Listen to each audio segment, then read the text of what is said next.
Alright, good people, my people.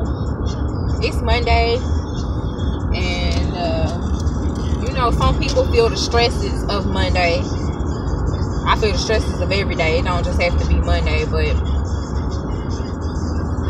sometimes I just have so much stuff on my plate, man. It's like, it's hard to get it all done. And, I just don't want to be one of those type of people who have to hire people to do everything. Like, you know what I'm saying? I'm trying to get this website up and jumping, and these stores for Asher's Closet.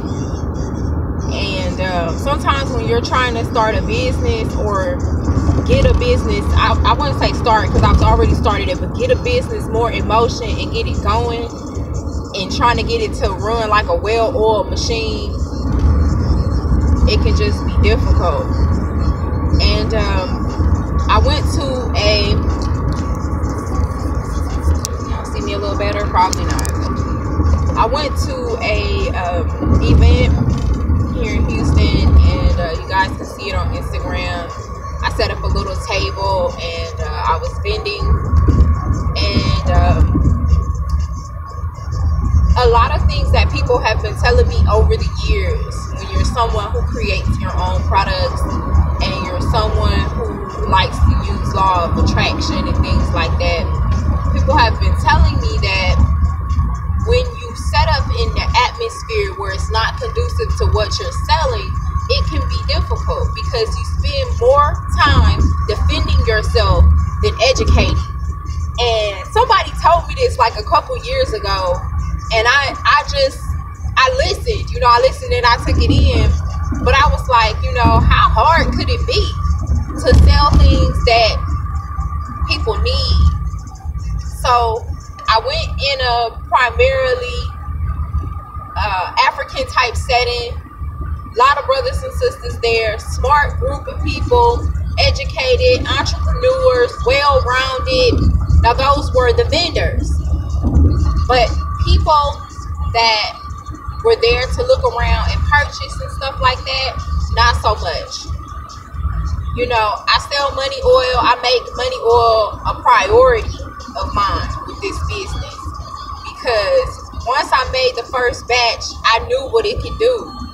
I knew what type of things I needed to do to get it moving and keep it in motion and things like that. So I talk about money oil on Instagram, and I also talk about it on here as well. But what I was not prepared for with this money oil during this type of event was that you have an African setting here where people are honoring the ancestors. They are communing with their brothers and sisters, talking about their businesses, and just having a good vibe. You know what I mean? And then you have people come in with all of this Jesus talk. Jesus this and Jesus that. And this is witchcraft and this and that. And it's like,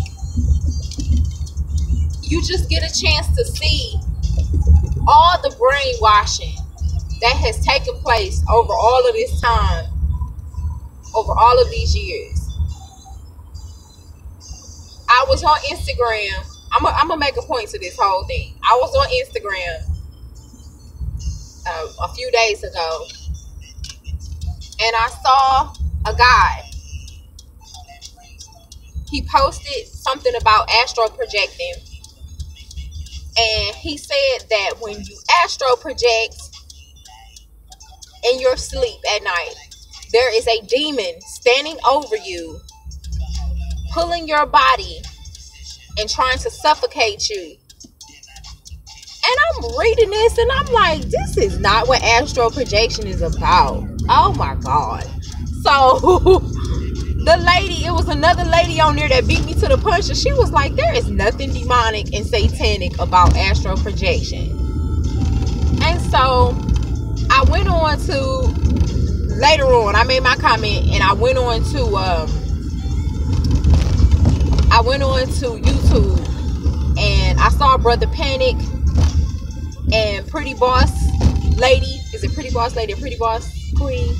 I saw her, and they had a like a little interview that they did. It lasted like an hour or so, but it was real informative. And the first 15 minutes within that, they talked about astral projection. So I said, let me go back and share the link with the people that are saying that astral projection is demonic and satanic and all of this stuff. Let me go back and share this with them. We have been brainwashed for so many years to believe that anything that is not Jesus is demonic, satanic, witchcraft. And it's like, my only concern with people is when they believe these type of things is, why won't you go and research these things for your own sake? For your own sake. Just to know what it's about. You know, I spent a few years just reading books, trying to figure out, because I'm like, why is this being hidden from us? We're supposed that we just are born into a generation where people just are in the church and they tell us that this is wrong and you're not supposed to ever know it, do it, know anything about it, but you never know why. You never know why. You just know because your parents said so. You know what I mean? And it's like, I thought that this day and age, now this is my point, I thought this day and age was the day and age where we have Instagram, Facebook, any type of, we have Periscope, we have things where we can research those things for ourselves and say, hold on a second, this is not really bad. I had this lady at the event, the same event, come up to me, and I asked her, I said, are you on social media? You know, because she bought some body whip from me. And I said, are you on social media? She said no. And she said, and I agree with this when she said, being off of social media has freed up a lot of her time.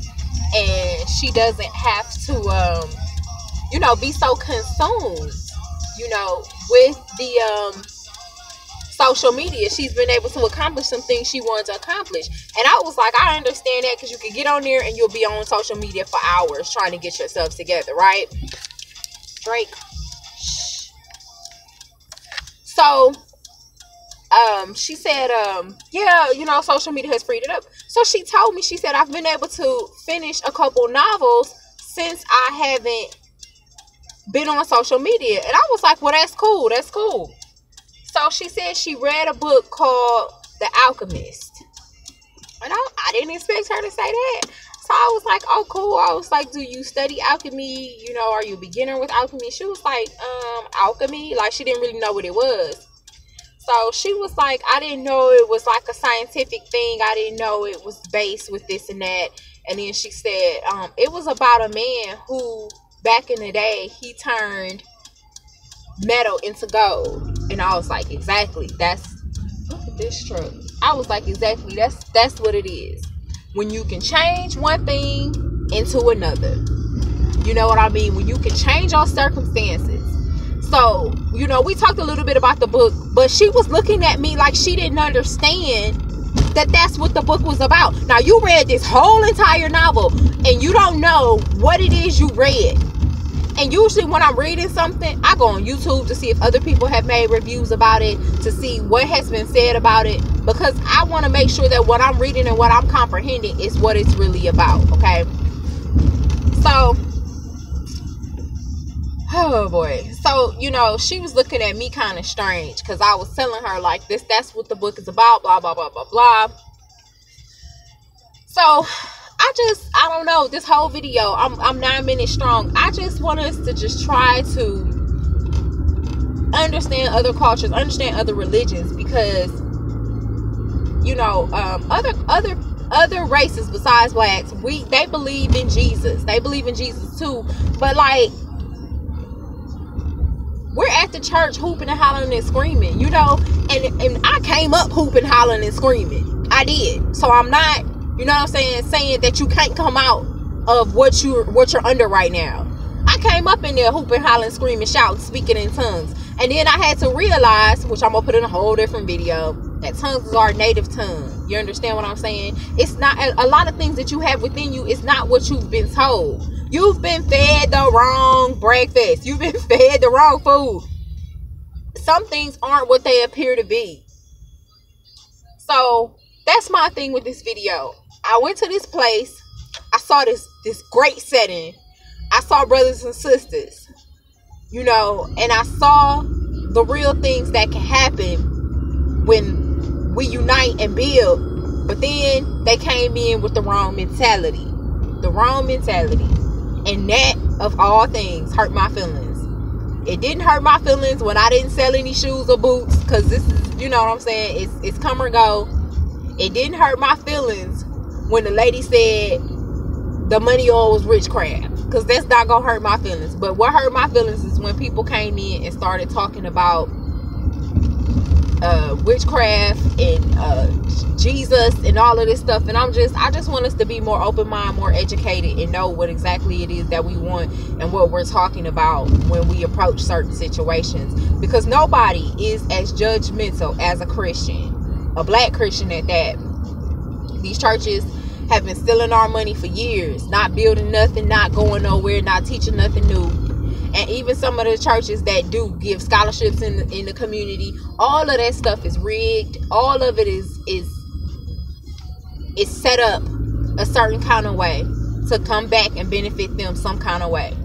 So I'm not going to go any further with this. I just wanted to talk about my vending experience and what all happened. And, you know, and what I hope we can do for the future is just do better as a people. I keep saying that, you know, in my videos, and people come on and they get mad at me for saying that I just want us to do better. I have been so much more well off mentally since I let Christianity go, and just believe that there's a higher power. Know that there's a higher power. You don't always have to put a name to every single thing, but you know what I mean? Just work on understanding what's going on a little bit more, and I know you'll feel better. I can guarantee you'll feel better, and you'll understand this world a little bit more. We have to open our eyes and understand that the things on our block is just the things on our block. It's a whole world out here. So that's all I gotta say. I'm 12 minutes deep in. Peace and blessings to you.